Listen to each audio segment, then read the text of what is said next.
following C-SPAN for 30 years. I've never seen behavior like I've seen from the executive, and then the Republican leadership seems to roll over because they're licking their lips, I guess, to have all this power when they get a president in charge. So, again, I'm worried about an imperial presidency, not even so much Obama, but I am shocked by the left that if Bush was trying something like this, you would have just heard howls. And now they say, hey, you know, a lot of make Obama a dictator. He can give us some free stuff then. Just incredible political ignorance. So please finish up on that, Mr. Fein. It's very, very important, Alex, in a democratic country like ours, you know, that we have government in the sunshine. There are a few things that need to be secret location of truth, but relatively few. Transparency, sunshine is said to be the best disinfectant. So we have a right to know what our government is doing. How can we give consent to a government that's acting in secret? And so the whole idea that, and when I was working as counsel on the Iran-Contra Committee, this is during Reagan period. I mean, President Reagan was having Secretary of State George Shultz testify, his National Security Advisor was testifying, Cap Weinberger was testifying, Secretary of Defense. It was all open in the sunshine. This is President Reagan. And now we have people like, you know, Chairman of the FCC, I don't want to answer questions, I don't want to show up. Well, the Congress should be telling you, one, if you don't show up, we will impeach and remove you from office, because you have an obligation to explain to the American people what you're doing and why, because you are their representative. You work for them, not for Obama.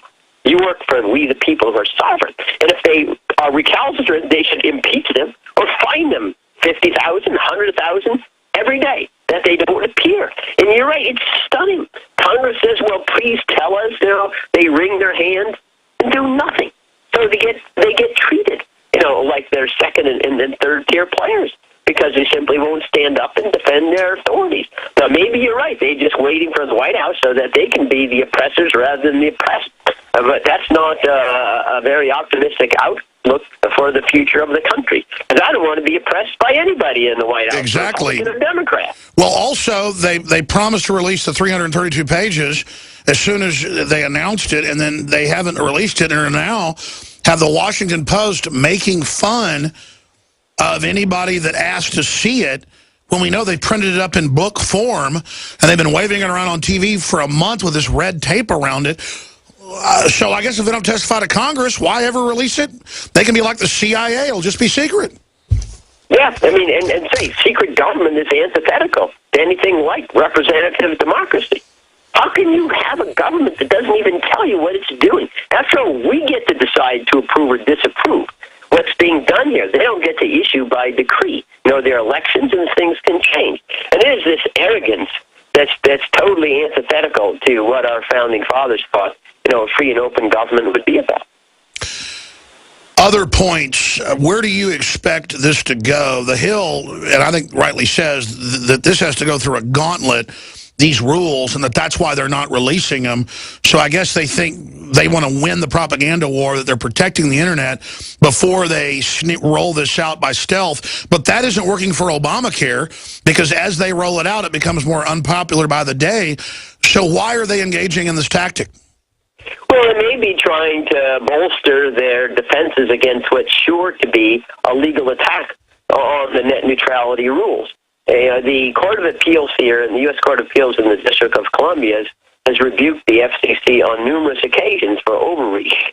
And they may be worried that the shallowness of their explanations need buttressing before there's going to be an immediate appeal. And perhaps my expectation, Alex, would be that there'll be a stay of the FCC rules until there's a final court adjudication, which means there's years away, given the legal frailty of their promulgation. What do you think is going to happen in your gut? I mean, the sense of Congress, the sense of the country, the sense of the other administrators and lawyers you talk to. Which way is this country going? Because it seems to be stampeding into an accelerated decline of the Roman Empire meets Buck Rogers. In your gut, where do you think this country and the world's going, Bruce Fein? Well, you know, what we need is to restore our fundamental precepts as a country, which haven't changed in over 200 years. Human nature hasn't changed. the empire psychology hasn't changed. And we have, I think, Alex, anywhere from 30, maybe 35 years to completely reorient ourselves as a country whose influence abroad is the influence of example. We need to restore separation of powers back home, transparency. We defend ourselves, but we don't go abroad in search of monsters to destroy, borrow 18, 19, $20 trillion running around the world like Don Quixote, thinking that we can change cultures that are 1,000, 5,000 years old, if ethnic rivalries and despotism, into democracies. You can't do it.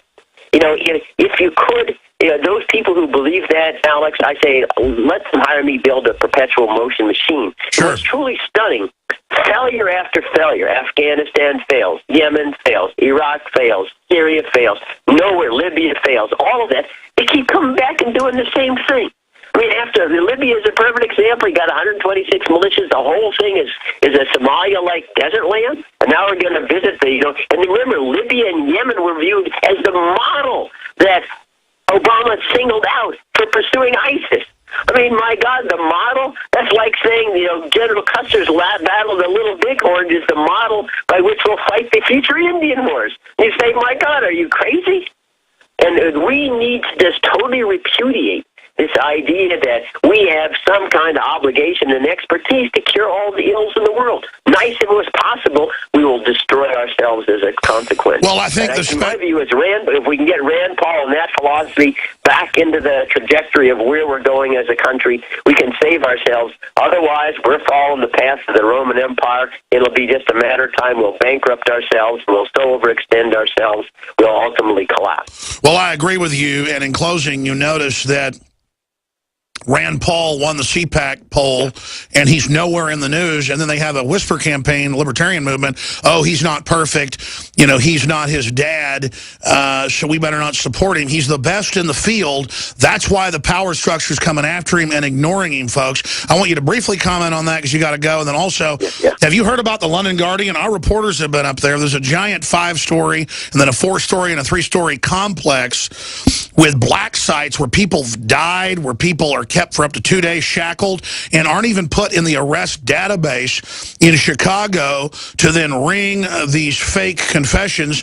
They send police lieutenants and others from there to then run operations at torture camps at Guantanamo Bay, Cuba, Afghanistan, and Iraq. Have you heard about this black site? No, there have been cases in the past. Yuri, I think, was one where people just disappeared into the jaws of the CIA and were kidnapped and held for years illegally. But I have not fully apprised of what you've described there. I don't want to miss the opportunity to explain Rand Paul. Sure, he clearly is going to be the one most attacked because he's challenging the military-industrial complex that President Eisenhower warned us about 50-some years ago. So they'll be making up all sorts of things about Rand and trying to obscure his popularity. And we need to remember, too, we're never going to get a candidate that is 100% everything we agree on. No one's a clone of anybody else. He runs for office, and there are different demands than being a philosopher and writing something perfect. And we shouldn't squander, the good on the altar of the perfect. So this is ridiculous to suggest that Rand doesn't deserve our support, because there's a few semicolons and curly cues that we disagree with. On the fundamental issues of who we are as a nation and of liberty being the center of our constitutional universe, he's heads and shoulders above any other candidate in the last 20 years. Sure, nobody else is saying end all the foreign aid. Nobody else is saying massively slash taxes. Nobody else is doing what he's doing. I mean, Ted Cruz is a moderate second, but I don't know Ted Cruz. I mean, I know him. We've interviewed him, but I don't know him like I've known Rand for 20 years. I know you've known the Pauls longer than that. He's the real deal. That's why they're coming after him. We need to support him. Bruce Fein, thank you so much for the time. Thank you. Okay. That is a champion of the First Amendment right there and a guy of action. Bruce Fein, very honored to have him on with us, brucefeinlaw.com.